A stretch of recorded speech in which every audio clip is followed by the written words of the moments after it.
Австралын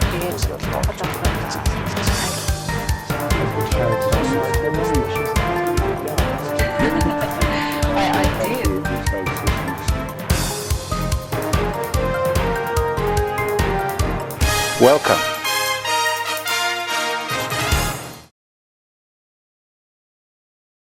Сайн байцгаана уу хүнд үзэгчдээ. Өнөөдөр манай дефакто нэвтрүүлгийн зочноор олонлог сэтгүүлийн эрхлэгч, олонлог дунд сургуулийг үндэслэгч, математикийн ухааны доктор, Банзарагчийн Баясгалан оролцож байна. За сайн байна уу та? Сайн байна.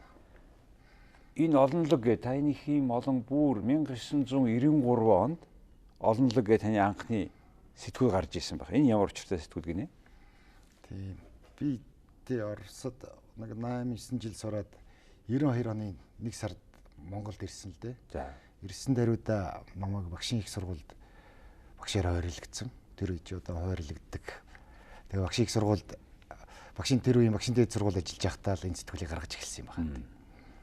Монгол улсад бол яг Оросоос ганц хоёр Кавант энтер гэдэг тийм сэтгүүлүүд ирдэг. Тэгсэн бид дунд сургуульд байхдаа тэрүүгээр тоо бодож ирсэн. Тоо ангиуд. Тэгээ нэгдүгээр сургуулийн тоо ангид өгсөн тийм ээ. За. Кавантыг бол хүмүүс мэдж байгаа тэр үеийнхэн. За тэрний дайтай нэг сэтгүүл гаргачих юмсан ингээл хэдэн нөхдөдөө нийлээл зүтгэсэн.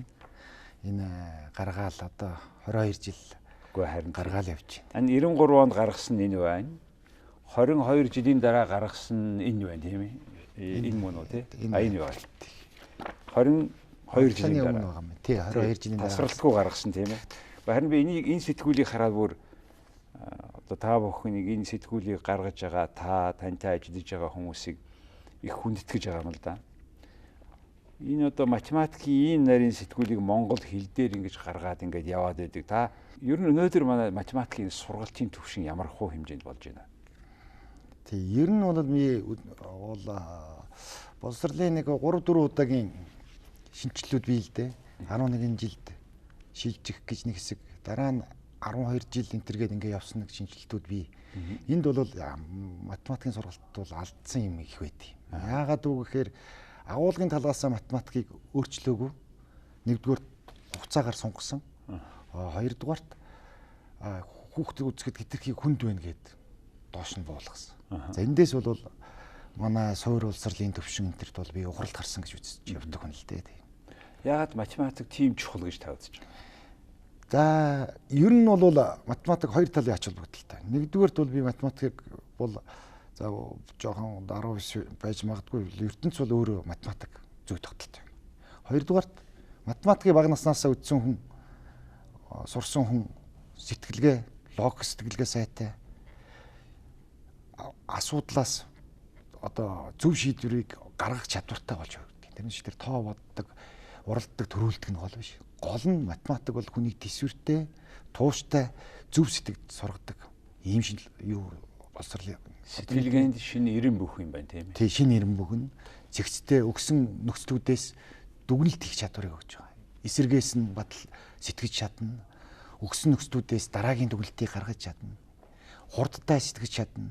Одоо сэтгэл хөдлөлтөд авталгүйгээр цэвэр оюун ухаанд одоо тулгуурлаж сэтгэх боломжийг л өгдөг гэж би дотроо ойлгож итгэж явдаг л да.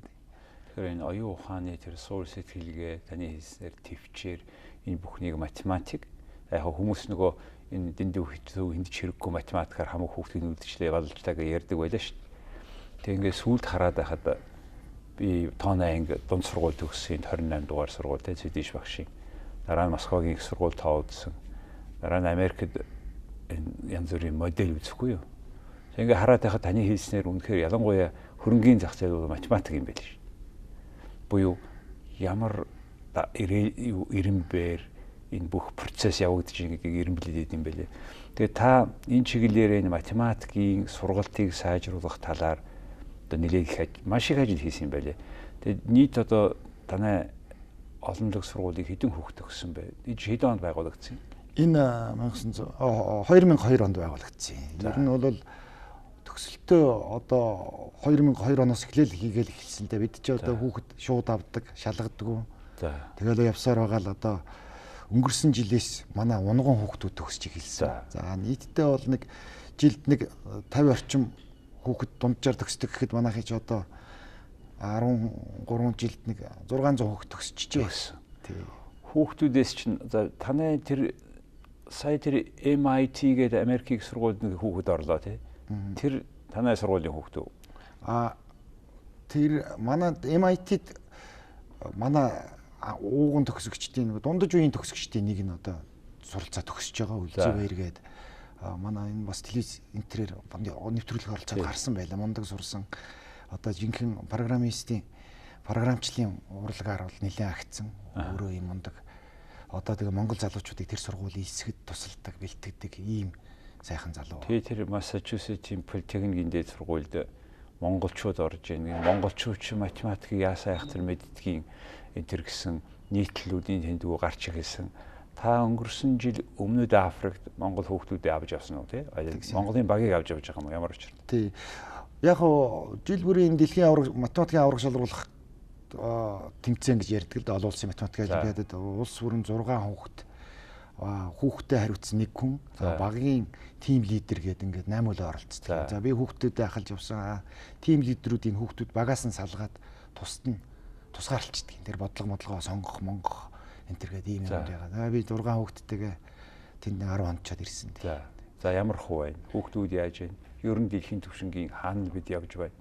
За тэнд нэг ийм шалтгаантай. Тэнд нэг 6 бодлого өгдөг, өдөрт 3 бодлого өгдөг. За эхний 1-р бодлого нь ерөнхийдөө төвшнөрөө бол дундаж. За 2 дахь бодлого нь хүндөвтөр, 3 дахь бодлого нь хүнд.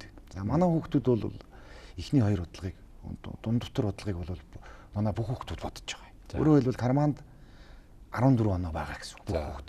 За одоо тэгэл 2 дугаар бодлогууд руу явхад хэр имтлэхүү гэдгээс хамаарат дунджаар нэг хүрэл медаль хүрэхэд бол нэг 2 хагасаас 3 бодлого утсан байх шаардлагатай. Тэгээ манай хүүхдүүд бол ихэвчлэн хүрэл медаль авч байна. Өнгөрсөн жилийн 5 хүүхдээс 6 хүүхдээс 5 нь хүрэл медаль авч ирсэн. Нэг нь 14 оноотой зогссон. Өөрөөр хэлбэл 2 бодлого бодчоод нөгөөтөө тэр хүүхд болохоор тэрний өмнөх жил нь яваад хүрэл медаль авцсан байсан. Энэ жил бол яг өнгөрсөн жил бол амжилттай ахиулах гээд хүнд бодлогороо дайрсан л да. Хэдэн орноос ордгийг? 102 орноос орсон. За ингээд 102 орноос хэддүгээр байранд орох юм? Бид нэг 42 дугаар байранд орсон. Манай авилгал гэдэг чи одоо нэг 102 хавцаа 100 орноос 100 явдаг шүү. Яг бид төдчим бол уг нь бол 30 хавцаа бас явдаг байсан юм аа. За тэгээ энэ бол бас ухраад байгаа. Үннийг хэлэхэд бол сүүлийн жилд бол 10-аад байраар энэ төр ухарсан, сүүлийн жилүүд ухарч байгаа үзэгдэл ажиглалаа. Энэ бол яагаар юутай холбоотой гэхээр бол ерөнхийдөө математикийн улс орлын агуулга одоо эн чинь элсэлтийн шалгалт гэтэл тестээр авч. Өөрөөр математикийн гоо сайхныг таньж мэдэх, математикийн зүй тогтолыг таньж мэдэх тал руу асар их ухралтууд явж байгаа байхгүй. Тест бүглэх тэр чинь бол мэдлэг биш юм аа. Тэр чинь тест бүглэх технологийн асуудал суралцдаг. Математик мэдэхгүй хүүхэд тестээр өндөр оноо аваад шүү дээ. Тэгэхээр энэ нэг хэлбэртсэн одоо UMR гэдэг ийм юм руу хит орсноос болоод энэ математик сонирхдаг, математик мэдхийг хүсдэг хүүхдийн тоо бол эрс багасж байна л да. За хоёлаа буцаа таны ажил руу орноо. Энэ Успехи математических наук гэдэг 1936 оноос Оросын шинжлэх ухааны академи гаргасан номонд анх удаага монгол хүн орсон байна. Баясгалан та орсон ба. Таны Монголоос энэ теоремыг баталсан байна гэж. Тэр ямар учиртай теоремыг хизээ батлаад энэ хизээ энэ 2005 онд гарч байгаа юм бэ? Тэнд одоо би чинь 17 та 1-р сургууль төгсөж явбал Оросоос 26 та ирсэн л дээ. Тэнд 5 жил сураад дунд нь 1 жил багшийн дэдд ажиллаад буцаж явж 3 жил сураад ингээд тэгж явах хугацаандаа бол яг хав 87-оос 90 оны хооронд би нэг хідэн теоремод баталсан юм. За тэгэл тэнд судалгаа хийж өндөр түвшний судалгаа мундаг том Оросын одоо Свердловск чинь одоо Екатеринбург чинь бол өвөрмөц газар л да. Яг хөөр нэг Москва дэлхийн 2 дугаар дайны үед олон эрдэмтэд татагдаад еврей гаралтай маш хүчтэй математикч тэнд суурьшчаад тэдний үлдэгдэл гэх юм уу одоо буцаж нүүж амжаагүй байсан. Орос тэр хүн үедээ хаалттай нөгөө Горбачевын перестройкны эхлэегүй байсан учраас Израиль энэ төрлөөгөө гарч амжаагүй байсан үед нь би таарсан байхгүй. Тэгээд энэ мундаг багш нарын хүчээр маш богино хугацаанд одоо олон улсын олимпиадаас хүрэл медаль авч ирсэн хүүхэд анхудаага Уралын их сургуульд ирлээгээд намайг онцгой нөхцлөөр сургасан л да, ганцаардсан хөтөлбөрөөр. Тэгж явахдаа би энэ одоо азтай гэх юм одоо Москвагийн их сургууль би явж чадаагүй. Нөгөө том сургуулиуд нь явж чадаагүй надад саврдлаа өсөх оногдохгүй. Тэгээд сайн багш нар үнэхээр таарцаацаар. Тэгээл одоо тэнд чинь хүүхд шахуу хүн судалгаа хийж эхлээл энэ тойромуудыг баталцсан. Тэгээл дараа нь мэдхгүй л явж ирсэн Монголд ирээл 26-аас одоо хэд хүртэл юм одоо 30 40 хүртэл явж байгаа л дөнгөж энийг сонслоо л да. Энэ тойромууд Оросын хэмжээнд 2000 2005 онд зарлагдаж одоо 15 жилийн дараагаар зарлагддаг юм байна. Математикийн сайн үр дүн чинь цаг хугацаанд ялагддгүй байна гэдгийг би одоо хөгшөрсөн хойноо л ойлгож эхэлж байна. Энгийн үгээр тайлбарлахад энэ теорем юу баталсан юм?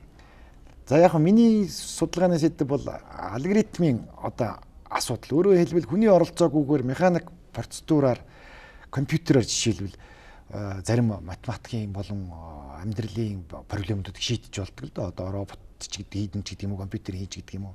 Тэгэхээр математик бас дотроо проблемууд нь хоёр төрөл байна. Алгоритмаар шийдэгдэнэ, алгоритмаар шийдэгдэггүй. Тий, алгоритм гэдэг маань логик дараалал та хэрвээ ингэсэн бол заавар өгч тэр нь ийм байна гэдэг ингээ яг тэр маш хурдан тэгж бодоод яваад шүү дээ. Алгоритм дараалал гэдэг. Гэтэл тийм юмд ердөөсөө хамаарахгүй алгоритм бишээр шийдэгдэг асуудал байна гэж та үзээд байгаа юм байна. Тий. Өөрөөр хэлбэл тодорхой зарим асуудлууд бол алгоритмаар шийдэгдэх боломжгүй. Одоо жишээлбэл шатар байна тийм ээ. Шатар бол алгоритмаар шийдэгдэж. Логик биш тийм. Логик биш. Энэ бол компьютер тоглоод одоо бол хайжмдаа бол компьютерийг хожих шатарчин төрөхөд хэцүү болж эхэлж байна. Өөрөөр компьютерийн тооцох дарааллаа олох алгоритм нь улам нарийсаал хүчрэх болоод ирэхээр. Тэгэхээр математикт бол тэгээ шатар бол алгоритм. Алгоритм. Математикт бол тэгж шийдэгдэхгүй асуудлууд байна. За тэгэхээр миний судалдаг асуудал бол тухайн онлоос одоо аль хэсэг нь алгоритмаар шийдэгдэх үү? Аль хэсэг нь хүн шийдэх шаардлагатай тийм ээ? Алгоритмын биш замаар шийдэгдэх үү гэдгийг ялгаж өгдөг юм л да. Өөрөөр онлайн судалгаа л да. Одоо энэ хэсэг асуудал бол компьютер руу интер руу явна. Энэ хэсэг асуудлыг нь бол хүн оролцох ёстой. Тэнд бол авьяас зүн бэлэг одоо мэдрэмж энэ бүх ил юмнууд заяагдана л да. Ушма дээр нь цаг хугацаа. Математикийн аливаа асуудал чинь бас өөр ингэсэн цаг хугацаатай. Тэгвэл ингээнээр ярих юм бол компьютер маш их хэмийг хийж чадна. Гэхдээ хүнийг хайрлаж чадахгүй. Эсвэл хүнийг үзэж ядаж чадахгүй. Тэрийг бол хүнийг алгоритм биш тийм ээ. Тэгэхээр таны энэ 90 онд батлаад 15 жилийн дараа Оросууд хэвлэлсэн теоремын чинь зарчмын үг нэ. Тэр бол ер нь ийм хоёр тустай байд юм а гэдгийг батлсан. Үгүй. Одоо тодорхой онлуудыг шийдэгдлийнх нь хилийг тогтоож өгсөн. Энэ хэсэг нь хүний оролцоо хэрэгтэй. Энэ хэсэгт нь компьютер алгоритмаар яаж ялгадаг юм? Одоо тэр судалгааны нарийн. Тэрийг баталсан байна. Тэр тийм юмнуудыг баталсан. За нэгдүгээрт нэг юм теорем. Та ингээд Оросын сэтгүүл гарсан байна. Одоо энэ бүр юу гэх харамсалтай ч гэх юм уу сайхан ч гэдэг юм уу одоо дөнгөж өнгөрсөн оноос англи дээр орчуулж эхэлсэн байл энэ теоремууд. За. Welcome. Тэгээ миний дэлхийн шинжлэх ухаанд таны одоо оруулсан баталсан теоремууд ингээд орж байгаа нь бол одоо бас монголчуудын хувьд бахархлын хэрэг нэг монгол маань ч гэсэн ийм хэмжээний математикийн шинжлэх ухаанд хүлээн зөвшөөрөгдсөд явж байна гэж. Тэгээд тэрнээсээ гадна энэ математикийг бас тодорхой ийм хэрэглээний хэмжээнд үзээд жишээлбэл одоо тэр Ямааны тоо толгой бэлчээрийн даац хоёр яг үнэн үү худлаа юу гэдэг дээр судалгаа хийгээд үзсэн байна тийм ээ. Тийм бүтээл гарсан байна. Тэр ямар учиртай бүтээл юм? Тэр бол яг одоо надад нөгөө юуны цаг уурын манай нэртэй эрдэмтдийн нэг мэддэрж байгаа санал тавьсан асуудалтай. Ер нь бол ингээ хоёр тал болоод маргаад байна. Ямаа бэлчээр сүйтгэдэггүй гэж зарим хэсгээ ноолуур үйлдвэрлэлд ноолуурын бизнесийн тэгж яриад байна. Нөгөө талаас бол малаа өсгөж байгаа малчд бол Ямаа манаа нутгийг туйлдэл дууслаа. Одоо Хөвсгөл аймгийн галт сум гэхтэл одоо Ямаанд талхаглаа дуусаад чинь ер нь хангаагийн дээд хангаал юм шиг байлээ л дээ. Тэгэл одоо тийм юмнууд байна. Энэ дээр яах вэ байсаа гэдэг. Яг нь Ямааг ганцаар нэг аваад үзэх юм бол цэгэн үйлчлэгээтэй. Өөрөөр хэлбэл тэрүүхэн тэр орчнол идэж устгах нь.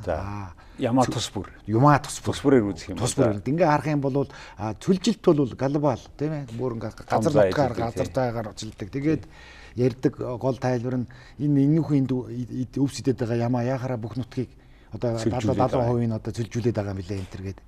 Тэгээ энэ дээр судалгаа хийсэн та. Тэгэхээр бол энд гол хэрэгэлсэн санаа бол эрготик зарчим байсан. Өөрөөр хэлбэл цаг хугацааны дундаж орон зайн дундаж хоёр тэнцүү гэсэн санаа байдаг. Өөрөөр хэлбэл ямар нэгэн процессын цаг хугацаагаар ингээд авсан дундаж цагаа тогтмол гэж үзээд орон зайд авсан дундаж хоёр тэнцүү гэсэн санаа л байна. Энэ бол теорем уу бас. Энэ бол тий ер нь батлагдсан теорем. Энийг бол зарчмын хэмжээнд, аксиомын хэмжээнд авч үздэг. Цаг хугацааны дундаж. Тэгэл яг тухайн ямааг нэг ямааны цаг хугацааныхаа хувьд авч байгаа дундаж нэг үзүүлэлт. Бүх ямааг зогсоож байгаа тал нутгаар наваад авах дундаж хоёр адилхан болж таараа. Тэгэл үндсэндээ судалгаа бол юу руу шилжсэн гэхээр нэг ямаан дээр ямар процесс байт ингээл хасж байгаа л тэр ямаа хон хоёрыг зэрэгцүүлж хасж байгаа л үзэхэд бол үндэсний яг нөгөө нөхөн төлждөг хэсгийг нөгөө шүгэр шугаараа тасдж иддэг. Үндэсний систем их гэмтээдэг юм тийм байл. Тийм учраас ямааг говьхээр өндөр болон бэлжээх хэрэгтэй. Тэр газрын ургамал нь бол гүнзгий бат бих үндэстэй. Нөхөн төлжих чадвар нь сайн гэнэ. Тэгээ уужин дүүх уламжлалыг аваад үтсэн ч гэсэн тийм л юм байлээ. Тий, угаасаа тэр шуул руугаа яваад байдаг юм тийм. Тий. Тэр чинь тэгэхээр тийм л юм байлээ. Тэгэхээр математик. Тэгээ энийг бол би бас нэг нэмээд хэлж явуулчлаа. Нөгөө байгаль орчны яам энийг захиалж тэр үеийн шийлэг дамсаад энэ тэр захиалж зоригтойгоор санхүүжүүлж энэ тайлын энтрийг надаас хүлээж авсан л да. Би дотроос бодож ирсэн энэ эрдэмтдийн үгийг бас ингэж захиалж авдаг юм байж гэж би бас дотроо бодож л байлаа. Тэгэхээр ингээд математикийн шинжлэх ухаан, энэ математикийн энэ онол их олон процессыг алгоритм шүү, нон алгоритм ч юм уу тодорхой томьёонд оруулаад үр ашигын урьдчилан хийж болох боломжтой болгоод байна шүү дээ, тийм ээ. Тэгээ та энийг нэдээд ингээд сайхан тайлбарласан монгол хэл дээр энийг сайхан ном юм аа. Би одоо энэ таны математикийн цомирлог гэж бичиж байгаа энэ ном байна шүү дээ, тийм ээ.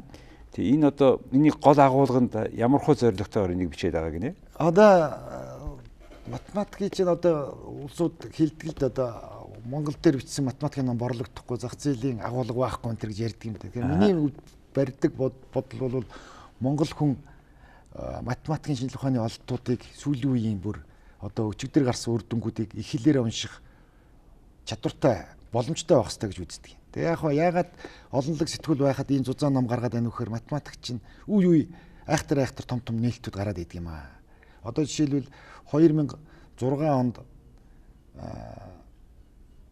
Теренс Тау гэрийн 2 маш том теорем баталсан. Яг үхээр дандаа анхны тоонуудаас бүтсэн хичнээн бол хичнээн урт арифметикийн прогресс оршин байна гэдгийг баталсан байна. Энэ бол одоо ер нь бол найдваргүйдэ гэж үзэж ирсэн л асуудал та. Тэгэхээр энэ дээр чинь би зориулаад нэг бүтэн дугаар ийм ном энэтэй холбоотой бүх асуудлыг түүгээл бичиж байгаа юм л да. Тэгээд бас нөгөө талаас одоо математикийн шинжлэх ухаан энтрий чинь бас санхүүжүүлэхгүй за тэгэл ер нь бусад шинжлэх ухаанууд чинь ихэнх нь улс төрийн агуулгатай за физик, хими дээр чинь технологи гэдэг эдийн засаг бизнес рүү ороод ирсэн. Одоо наана технологиос ахуулаад энэ шинжлэх ухаанууд чинь амиа авч явах аргуудтай байна шүү дээ. Тэгэхээр математик дангаараа үлдсэн. Нобелийн шагналын гадна байдаг.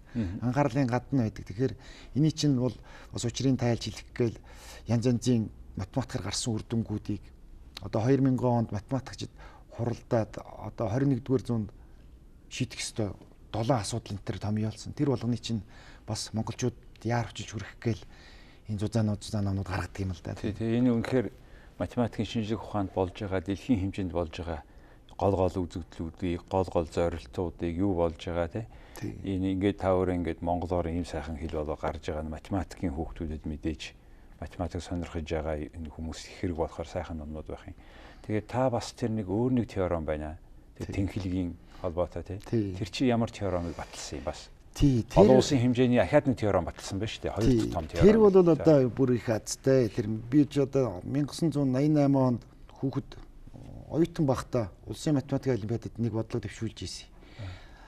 Тэгчээд тэр бодлогыг ерөнхий тохиолдолд нь шийдэж чадахгүй яваал байсан байхгүй. Гэтэл одоо өнгөрсөн жил 10 сард манай олонлог сургуулийн багш Баяр Жаргал Гамбалаг бид гурав хамтарч ягаад тэр теоремыг баталсан. Өөрөөр хэлбэл ийм тойрог байлаа гэхэд энэ тойрог дээр орших хоорондын зайн бүхэл байдаг цэг хичнээн баах уу гэдгийг. Одоо жишээлбэл 65 радиустай тойрог дээр метрээр тий. Тий 65 диаметртай одоо ямар ч нэг чамаагүй тэр тойрог дээр одоо хоорондын зайн бүхэл байх цэг бол 5 13 8 байна тийм ээ 8 байна.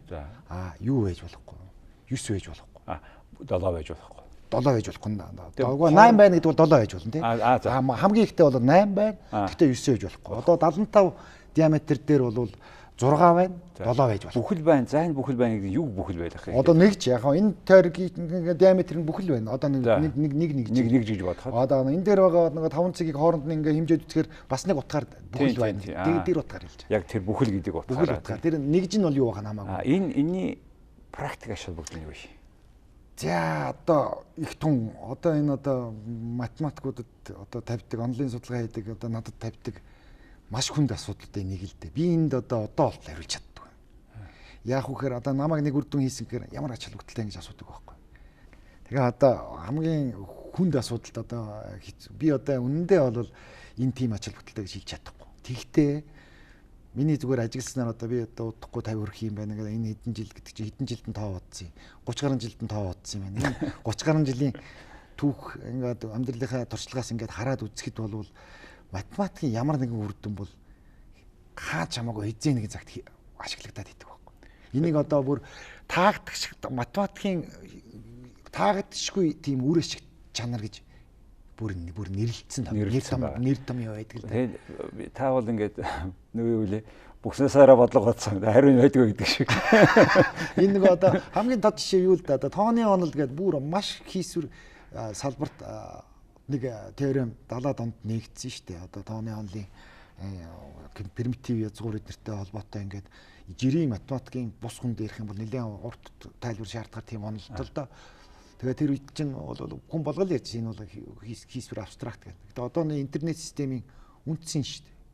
Өөрөөр нууцлын банкны код одоо нөгөө чипээр ингэж юм уншуулдаг одоо секрет код интернетийн бүх юу бол тэр алгоритмээр явж байгаа байхгүй. Тэр теоремд үндслээд явж байгаа. Тэгээ тэрийг бол 70 эдэнд нь баталж яхад өстой хинч мэдэхгүй лсэн. Тэр үед чи интернет гэж юу байлаа одоо тэг чи одоо гэхдээ тэр шиг хэрэгтэй л байхгүй. Тэр таны наад теорем чинь хийж 100 жилийн дараа 1000 жилийн дараа математикч их хуучин шинжлэх ухаан шүү дээ. Тий. Тэгээ яг би энэ теоремоор хоёр утгаараа их бахархдаг байхгүй. Энэ нэгдүгээрт би бол дунд сургуулийн Монголын математикийн дунд сургуулийн багш нар бол дэлхийд дээр хаан судлагдаагүй хиний ч анхаарал татгаар маш гоё уран томьёолтой теоремыг бол баталсан бол би бол Монгол хүний авьяас энтрийг бол дэлхийд бол харуулж чадсан үр дүн гэж үзсэн. Сайн юу тойрог тэнхилгийн бүхэл тоо байна гэж. Тэгэхээр энэ нөгөө талаас бол би энийг гадны улсууд үзүүлсэн та Япон руу явуулсан. За. Унгар, Америк руу явуулсан. Бүгд бол гайхаж байгаа байхгүй. Ямар гоё энэ теорем байдгүй гэж үгээд байхгүй наадсан цааш нь үр дүн гээд та нар бол үнэхээр гоё баталсан байна гэж хэлдэг байна. Тэгэхээр би бол нэгдүгээр бид бол дунд сургуулийн багш хүн энд том теорем баталж болдго юм байна. Хоёрдугаар маш гоё юмыг ерөөсөө бидний хажууд үйж идэг юм байна. Энэ тэр нэг том эрдэмтэд энэ төр байлаа ч гэсэн ердийн монгол хүнд бол одоо боломжтой юм байна гэдгийг бол нотлон харуулсандаа бол их баяртай байгаа л да. Тэгээд математик хүний хувьд хамгийн баяртай үе юу гэдэг? Одоо хүндээ одоо зарим хүн бол теоремын үр дүн гол нэг додлого энэ төр бодцоод их гоё байдаг энэ төр гэсэн тим энэ төр байдаг. За би бол одоо процесс одоо бодох үйл явц нь өөрөө их сэтгэх үйл явц нь өөрөө их гоё юм болов. За нэгэнт хариу нь гарцсан бодлого бол надад бол нэг сонирхолтой биш байдаг л да. Зүгээр бодож байгаа процесс нь зүгээр процесс нь болоо л гэж бодсон. За та 30 жил тоо бодсон. Гэтэ гэрүүлтэй. Хүүхдүүдтэй. Хүүхдүүд тооны чиглэлээр явж гинөө. Үгүй ээ. Тооны чиглэлээр яваагүй. Одоо би чинь 2 хүн нэг охинтой том хоёр маань нэг нь санхүүгийн чиглэлээр нөгөөх нь менежмент эдийн засагч менежер болох гол явж байгаа. За баггүй сурж байгаа математик бодох мэдэхгүй л дээ. Одоо тэр яаж хандсанаас болж байгаа юм. Тэр одоо гой сайхныг мэдүүлчихвэл явах байх. Зүгээр нэг их том юмгаар дараал ингээл нүсэр ийм муухай амьгүй булгаа хийчихвэл ихэнх хүүхд математикаас сухтаад байгаа л да. Тэгэхээр нэг яаж заах вэ гэдгээс болж байгаа юм. Тэгэхээр боловсрал дотроо боловсрал чухал тийм ээ. Энэ боловсрал өөрөө хүч болдог, хөрөнгө болдог, капитал болдог тийм. Боловсрал дотроо математик яагаад тийм чухал гэж? Тийм. Би бол ерөөсөө нэг энийг хит хитэн шат тувааж үзэж байгаа юм л да. Математик бол за дээд түвшиндээ яваад үчих юм бол ертөнц бол математик хуультай. Өөрөөр хэлбэл математикийн ямар нэгэн хууль ертөнцийн ямар нэгэн зүй тогтолцоог илэрхийлэн буцаад математикийн ямар нэгэн теорем бол цаана ертөнцийн ямар нэгэн бодит зүй тогтлоо гэж би хэлэх юм. За доошоо буугаад ирэхээр бол сүүлийн үеийн технологи мэдлэг мэдээлэлд хүрэхийн тулд бол математикийн одоо бакалаврын төвшний, мастрын төвшний сайн боловсролтой байх шаардлагатай. За бүр доошоо дунд сургуульд ороод ирэх юм бол ерөөсөө цаашаанаа явахын тулд түрүүн бид нар ярианы ихэнд ярьсан нөгөө зөв сэтгэх, хурдтай сэтгэх, юмнаас буцдаггүй байх, болохгүй ялгаж чаддаг байх ийм сэтгэлгээнд сургадаг юм байна гэж ярьдаг л да. Намайг энэ 93 онд сэтгүүл гаргах гээд би царайчлаад хүн амьтантай уулзаад явж байхад төдөв доктор надтай уулзсан. Лодонгийн төдөв. Тий. Тэгээ тэр хүн надад гайхшигтай сургаалыг одоо би чинь хэдэн 93 он гэдэг чинь 20 хэдтэй л 25 6 тал байсан юм байна да. Тэгээ уулзахад төдөөгаа их гоё үг хэлсэн байхгүй. За хүн болоход хоёр л ухаан хэрэгтэй. Дуу ухаан, тоон ухаан. Тэгээ дуу тоо хоёрыг бас тэр монгол бичгээр төсөөтэйч бичдэг болтой юм шиг үлээ нэлээд бас тэгээд дуу ухаан гэдэг нь их хэлээ хэлж байгаа юм. Хүн бол их хэлээрээ маш сайхан ярьж бичиж өөрийгөө илэрхийлж чаддаг байх хэрэгтэй. Энэ бол тоон ухаан гэдэг нь бол математик юм байна. За энэ хоёртой байхад бол ямар ч хүн явандаа гэвь. Тэгээд тэр бичгийн тэр хүнээс тийм сөргий санаа гарна гэж бодоочгүй сүүлдээ ингээ харж байхад бол сэтгэж сурах хэрэгтэй. Сэтгэж сурахын тулд их хэл нь тархинд нь бүх юмд нь шингэсэн байх хэрэгтэй юм байна. Ингээд хүн болдгийм байх гэсэн ойлголт аваад одоо энэ тэр төдөгөө үгийг үргэлж хүмүүст хэлж явдаг юм л да. Одоо би өөрөө хэлсэн гэдэг үл муухай сонсогдох байх тийм. Тэгэхээр эзний нь бол би заавал хэлэх хэрэгтэй гэж төдөгөө гайхамшигтай. Юу за улс орны хүч чадлыг зэвсэгт байна уу, толгойд байна уу? Энэ тухай та юу гэж бодож байна? Ер нь улс орн тусгаар тогтно энэ гэдэг өнөөдөр юу гэсэн үг вэ?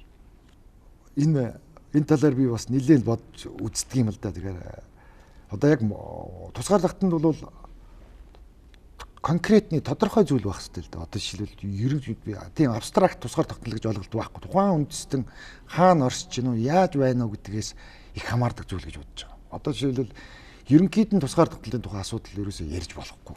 Одоо би бол дотроо тэгж боддог. Одоо тийм учраас тусгаар тогтнол монголчуудын тусгаар тогтнолыг ярих юм бол бид бол өөрсдийнхөө оршин байгаа нөхцөлийг л харах хэрэгтэй.